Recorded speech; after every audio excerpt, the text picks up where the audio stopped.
national crippling debt. This has been reviewed by experts and applied to specifically Canada. The implementation of a social reform that only costs an additional few billion, not 96 billion, would address the root causes of Canada's struggles by tackling a range of social issues, such as housing, healthcare, and education, rather than applying the one-size-fits-all solution like UBI, which merely acts as a band-aid without fixing systemic problems. UBI minimizes the real and complex issues individuals are facing, and social reform will address each one on a personal level, ensuring Canadians have every tool to succeed in life and actually provide real care for our vulnerable communities. Thank you. Now we're going to go to the second speaker on the affirmative side. You have 3 minutes. Okay, so throughout this debate, we have had a flashing point on where the money will come, and time again, me and my partner have said that we're not planning on taxing the wealthy, we're not planning on taxing. We just want to divert money that's currently not working as efficiently as it should from the welfare program into UBI to help people. That's one flashpoint. And clearly it seems like we're adding on one end of the scope and we're not listening to our end of the scope. So I'd like to reiterate or rebut that we do not plan on taxing the wealthy, we do not plan on taxing individuals, but rather bouncing off their points of reform in the social system or social policy that we currently have, bring a new social policy. The fact of the matter is that she said a very brilliant point of one size fits all, that's the type of band-aid that we're going to have. But every time I look at my partner, she's in a jacket because it's called one size fits all. So when we're talking about $90 billion that are currently being spread out in welfare systems and healthcare systems and urgent care systems that in some cases people don't even get to because of how much policy and policing is being done to get people their money. We're just saying that if there is a level of poverty and we have this money that's not actively helping people, why do we keep adding band-aid after band-aid after band-aid into welfare care systems when we could scrape it away and bring up a new system which is universal basic income to try and help people?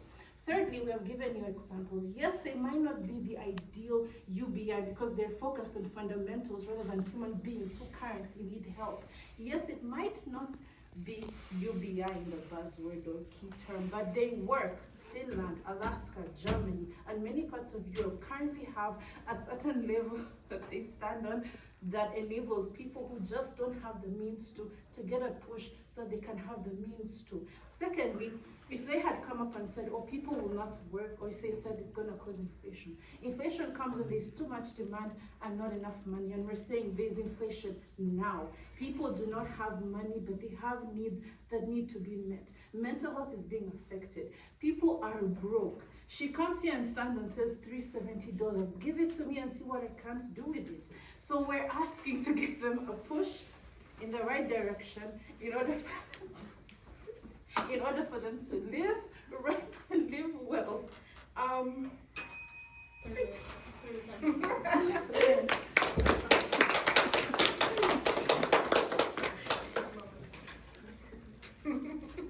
The universal basic income is outside of Canada's social protection budget. This plan is simply not feasible for our country to sustain. Depending on the scenario, the PBO's pilot plan estimates that UBI will cost Canada between $46 billion and $96 billion for a 6-month program period. UBI will throw this country into economic distress. We are currently in debt by $1.2 trillion as of March of 2024. That is 42.1% of our 2024 GDP. Based on the PBO's lower cost estimate of $46 billion 6-month UBI program, if we are to implement this plan long term, let's say 10 years, that's $920 billion added to our national debt. According to the Government of Canada, in 2024 to 2025, we paid $46.5 billion annually for the national debt. That payment alone would only cover half of the cost of implementing UBI on an annual basis, with no leftover budget for the $1.2 trillion that we already owe. In addition, this means we are entirely scrapping our social protection services such as EI or welfare. This method simply does not make sense. While we appreciate free money, it is critical that we consider the welfare of those in actual financial distress. $4,500 is only $375 a month. That is not enough to cover basic necessities. I'm asking the audience, can you personally live off of $4,500 a year?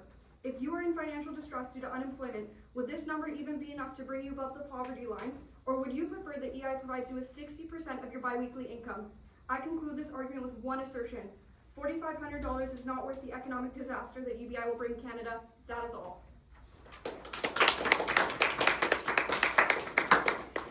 Thank you. Now we're gonna hear from the first speaker on the affirmative side. You have 3 minutes.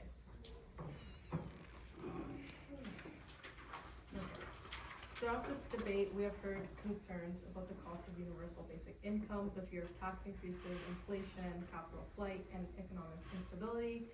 But let's step back and ask ourselves, what kind of Canada do we want to build? Do we want a Canada where millions of hardworking people still struggle to afford rent, groceries, or basic health care? A Canada where automation wipes out jobs with no safety net? A Canada where only the wealthiest thrive while regular families fall behind? Or do we want a Canada where every citizen has financial stability, businesses grow, and workers can prepare for the future? So our opponents argue that UBI would be too expensive and that we can't afford our current system, let alone a new one. But the reality is we are already spending billions on social assistance. Canada spends over $90 billion every year on welfare, EI, disability benefits, and tax credits. Many of these programs would be reduced or replaced by UBI, making it more efficient. The Ontario Basic Income Pilot showed that people use the money for food, rent, and education, not wasteful spending.